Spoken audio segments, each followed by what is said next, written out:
Good evening 8th standard student. आज हमारा chapter है हिंदी का लेसन नंबर 7 मेरे रजा साहब। इसकी जो राइटर हैं वो हैं सुजाता बजाज। तो उनका परिचय हम देखेंगे। उनका जन्म 1958 जयपुर राजस्थान में हुआ था। उनका नाम क्या है? सुजाता बजाज। वो एक प्रसिद्ध क्या है? चित्रकार हैं। आजकल आप पेरिस में रहती हैं। आजकल वो कहाँ रहती हैं? पेरिस में रहती हैं।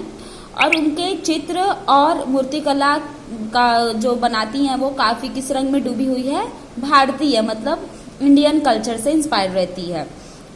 उनके चित्रों और मूर्तियों पर प्राचीन संस्कृति एवं कला की छाप दिखाई पड़ती है। मतलब प्राचीन यानी पुरानी जो मूर्तियां थी, ऐसी छाप, ऐसी बनावट उनकी मूर्तियों में होती है। आपने अपनी कला में ऐसी दुनिया का सृजन किया है जिसमें सादगी भी है, रंगीनी भी, खुशी और गम भी। मतलब उनकी कला में ये चारों चीज आप देख सकते हो जो कैसी है। एक सादगी भी दिखेगी, एक रंगीन भी दिखेगी और कभी खुशी तो कभी गम उनकी कला में ये हमें दिख के आता है। ये प्रमुख कृतियां क्या क्या है? सुजाता जी द्वारा बनाए गए गणेश जी के चित्रों पर आधारित एक पुस्तक प्रकाशित हुई है। किसके ऊपर है? वो गणेश जी की चित्रों के ऊपर। तो देखेंगे हम सुजाता बजाज जी का आज का ये लिखा हुआ मेरे रजा साहब। तो पहला पैसेज में पढ़ती हूँ।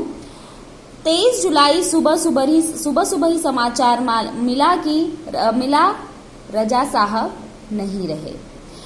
और यह सुनते ही मानस पटल पर यादों की एक कतार सी लग गई। पिछली फरवरी की ही बात है। मैं दिल्ली पहुंची थी अपनी गणपति प्रदर्शनी के लिए। सोच रही थी कि रजा साहब शायद अपनी व्हील चेयर पर मेरी प्रदर्शनी के उद्घाटन के अवसर पर आ जाएं, पर उस रात कुछ अनहोनी सी हुई। उस रात रजा साहब मेरे सपने में आए, मुझे उठाया, हमने बातें की। शो के लिए उन्होंने मुझे शुभकामना दी और कहने लगे, सुजाता एक बार मुझसे मिलने आ जाओ ना। अब मैं जाने वाला हूँ। इसके बाद तो रुकना मुश्किल था। मैं पहुंच गई उनसे मिलने। वे अस्पताल में शून्य की तरह लेटे हुए थे। मैंने उनके हाथों को छुआ, सिर्फ सांस चल रही थी। अलविदा कहकर लौट आई। तो सुजाता बजाज जी कहती हैं कि कब का वो डेट क्या था? 23 जुलाई। 23 जुलाई को ही सुबह सुबह क्या समाचार मिला, क्या खबर मिली सुजाता जी को कि अब रजा साहब नहीं रहे। जैसे उन्होंने सुना, उनके मन में, जैसे हम किसी के बारे में सुनते हैं तो उसके बारे में जैसे सुनते कि किसी कोई एक्सपायर हो गया, हमने जैसे ही सुना, वो हमारे बहुत खास होते हैं, हमारे बहुत नजदीक के होते हैं। तो जैसे ही हम किसी के ऐसी खबर सुनते हैं, हम क्या, हमारे दिमाग में क्या चलता है? उसकी यादें चलने लगती कि अरे वो ऐसा था, वो ऐसी थी, वो मतलब जो भी हमने वक्त उनके साथ गुजारा होता है वो सारी चीजें उनके हमारी यादों में आने लगती है। ठीक उसी तरह सुजाता बजाज जी को भी रजा साहब की सारी मानस पटल यादों की कतार से लगी। मतलब सारी यादें एक लाइन से आने लगी उनके दिमाग में। वो आगे कहती हैं कि पिछली फरवरी की बात है, मतलब जुलाई से पहले फरवरी की ही बात है कि जब वो कहाँ गई थी? दिल्ली गई थी। क्यों गई थी? अपनी गणपति प्रदर्शनी के लिए। तो वो ऐसा सोच रही थी कि ये प्रदर्शनी में कौन आएंगे? रजा साहब। किस पे बैठकर? अपनी व्हील चेयर पे बैठ के आएंगे और उनका क्या करेंगे? इस उद्घाटन के मौके पर आएंगे और उनका उद्घाटन करेंगे। लेकिन उसी रात, जिस रात मतलब अगली सुबह उनकी प्रदर्शनी थी, उसके एक दिन पहले ही रात को सुजाता जी को एक अजीब सा सपना आया। ठीक है, तो उसमें उन्होंने क्या देखा कि रजा साहब आए हैं, उनको उठा रहे हैं और बहुत सारी उन्होंने बातें की। किससे?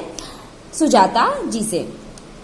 और उन्होंने उनके प्रदर्शनी के लिए रजा साहब ने शुभकामनाएं भी दी और कहने क्या लगे कि मुझसे मिलने आ जाओ ना।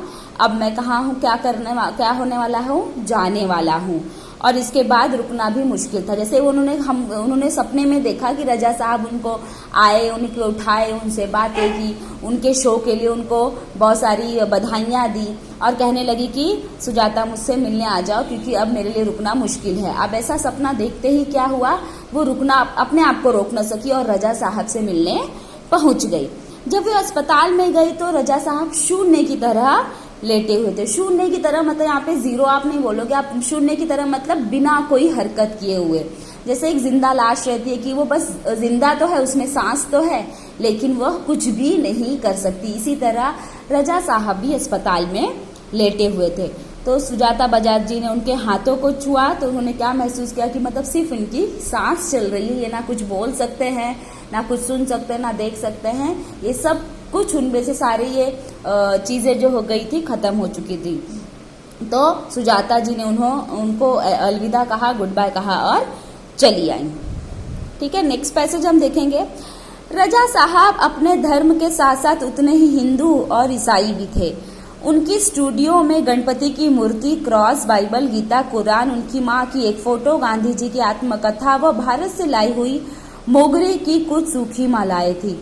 सब एक साथ रखा रहता था। वे गणेश को भी पूजते थे और हर रविवार को सुबह चर्च भी जाते थे।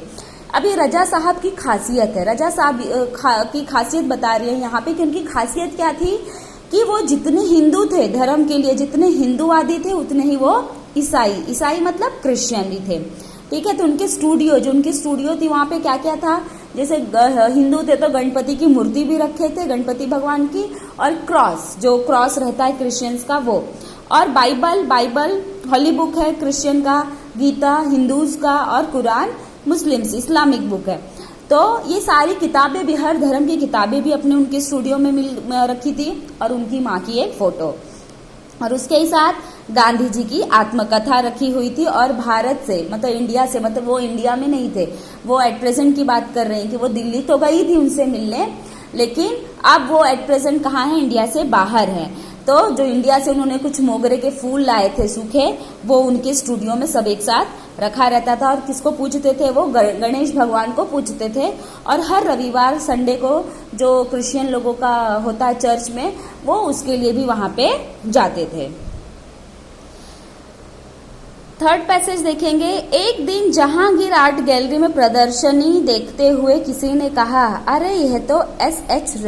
रजा है। मैं एकदम से सावधान हो गई क्योंकि मेरी सूची में उनका भी नाम था।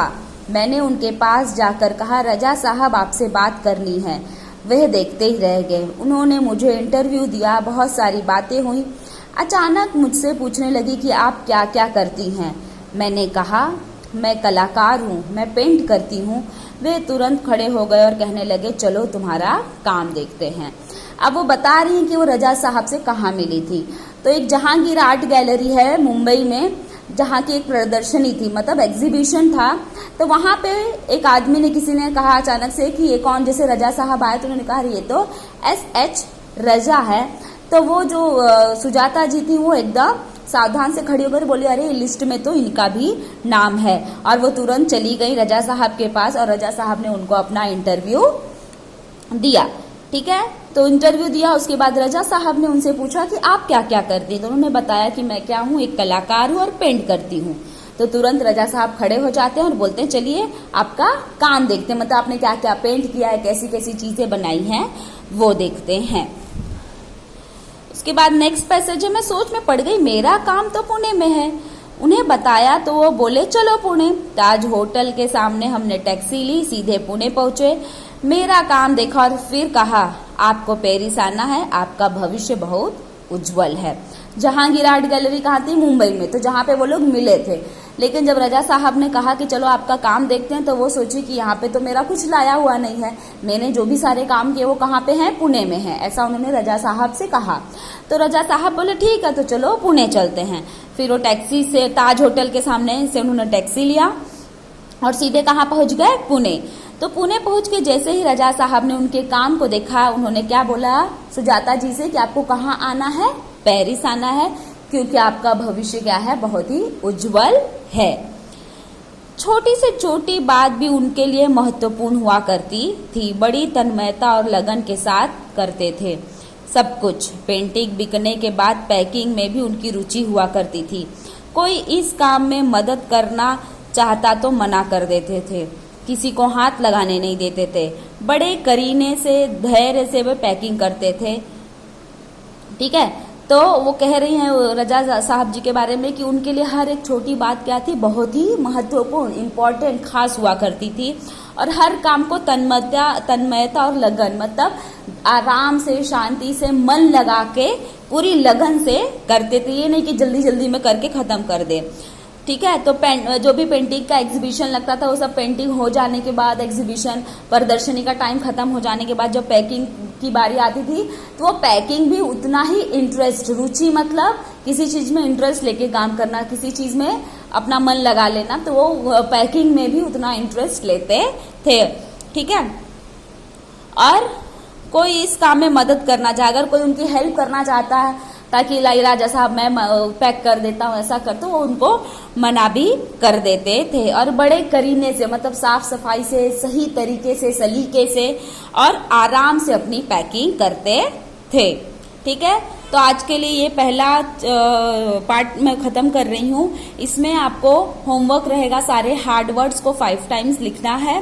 ठीक है। नेक्स्ट लेक्चर में सेकेंड पार्ट कवर कर दूंगी मैं, तो अपना ये चैप्टर खत्म हो जाएगा। तब तक ये जो आज मैंने पढ़ाया है ये पूरा आपको एक बार लिखना है और हार्ड वर्ड्स 5 टाइम करने हैं। Thank you.